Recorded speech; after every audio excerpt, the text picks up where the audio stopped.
months ago, it was a standard order that shipped straight from Denmark. Video New Lego about this guy improving like Lego Pokemon, I guess, because now we're starting to make YouTube, not like YouTube videos like the videos I already making before, but I'm talking about like YouTube videos of me watching YouTube. So let's watch it. New Lego Pokemon sets just leaked, and they look absolutely terrible. So today I'm building a better version using this Pick-a-Brick order. Now, I actually ordered this like 2 months ago. Okay, hold on. That piece right there, that skeleton piece, I honestly need it.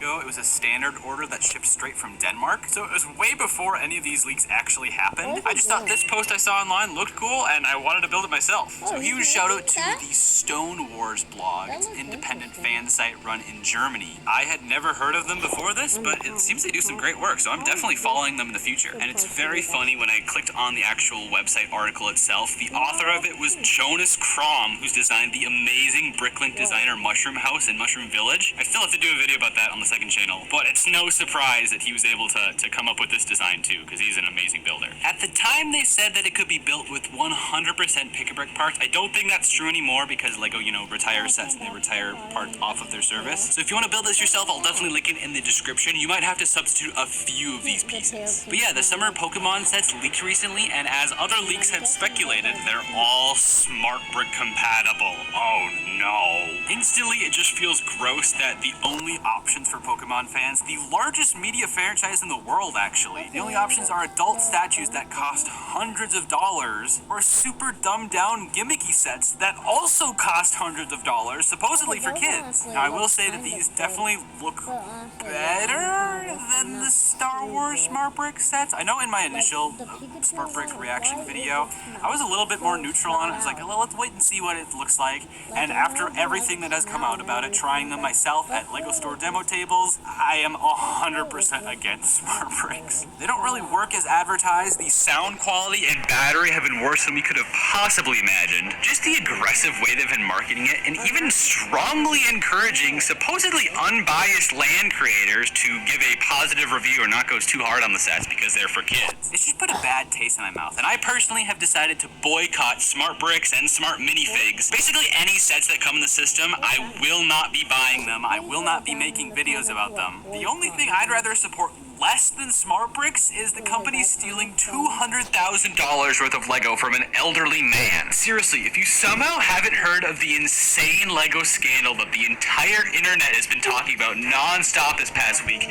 definitely check out the videos in the description because it is ridiculous what is happening. All this evidence people claim to have need to get released, and we need to get Brian and his dad's Legos back. But under no circumstance should you harass anyone involved. That is unacceptable. Anyways, I'm not positive if I can actually show the pictures here, or else 2 companies would be trying to take this video down. But I did draw a picture of the smart Pokemon that I've been building, Cubone. And even though this is one of the better looking ones, it's still so rough. They definitely try to go after that rounded, blocky style that Lego Mario had. True.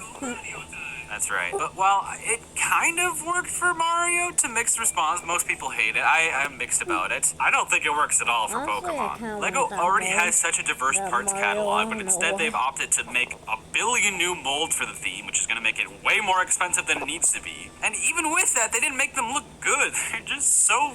I don't know. But speaking of existing molds, I've been waiting to put this on. So this is from Ninjago. I think it was first introduced in Jay Lloyd's Jet Mech set.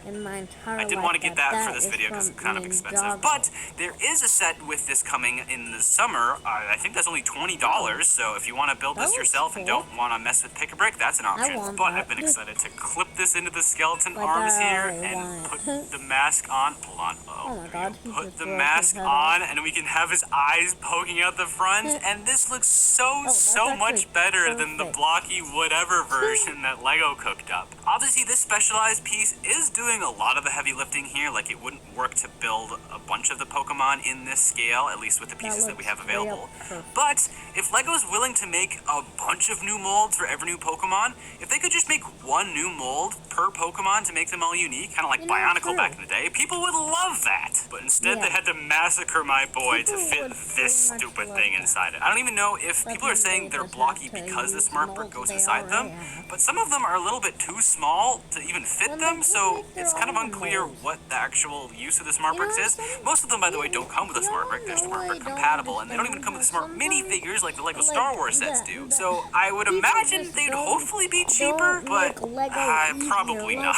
The one with Charizard and Jolteon, which Jolteon you, by the way, that's probably going to be like 150, more than the throne room, maybe. It doesn't come with any minifigs, but I wouldn't be surprised. Sorry, this isn't meant to be a negative video. This is meant to be a positive showcase of genuine creativity to show that you can use your own pieces to do something really, really cool. This is only like, what, 20 pieces? So anyone could do this. And while I was editing this video, I found this amazing post by, I think their name is M. Brasso, who turned this Creator Cube dog set into a giant version of Cubone that already looks better than the Lego set. Granted, this is a $30 set, and so this would be a $30 Cubone. Hopefully, no, I don't even think the Cubone set will be cheaper than $30. So if you want to build a pretty nice looking Cubone, I think they even have instructions linked that I will link in the description below as well. And then I think they also did, I don't want to get to it. I think they also did a Pidgey.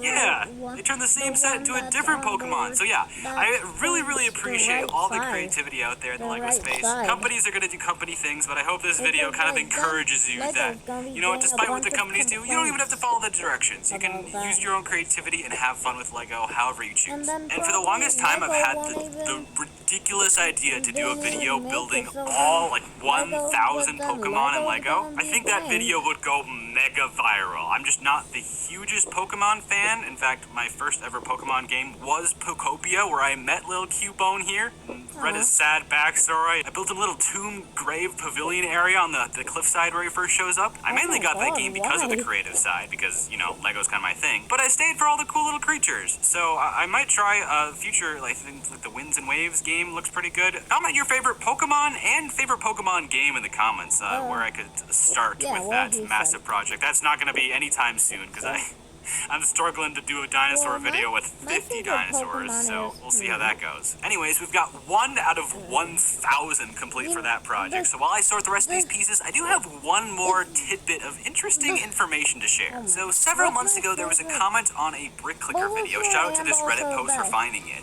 that said they were part of a survey that tested out different Lego products, and they pretty much nailed the exact combinations of Pokemon Smart Brick sets that would be happening, on top of saying they tested Mario and D&D sets as well. Now, if the first part of that came true, there's reason to believe the second part is also true, and that scares me. Everyone's excited to finally get Mario minifigures, but I don't think anyone wants them to be smart minifigures. And Dungeons and Dragons? That was one of the best-selling CMF series in years because people liked customizing the minifigures, and you can't customize smart minifigures. And because of the little copper wire inside the figures, they'll be $10 to $20 more expensive than they need to be, making army building prohibitively expensive, and they'll have gross, ugly trash can printing all around the backside. And I didn't even mention this earlier, but smart bricks are only currently available in 6 countries, not including Japan, the home place of Pokemon and Mario. If they really bring that highly beloved theme back and then ruin it with smart bricks, I think they'll be rioting in the streets. So I really hope they meant that they just tested the smart brick Pokemon sets, and then they tested some non-smart brick Mario and D&D sets, but I guess time will tell. Anyways, if you're interested in the rest of the order, I got some clips, bars, slopes, jumpers, parts for another Cubone, and I may or may not be army building Christmas elves. So we'll see you next time. When you alter the fabric of time. See you next time on the next video. Make sure to like and subscribe. Bye. And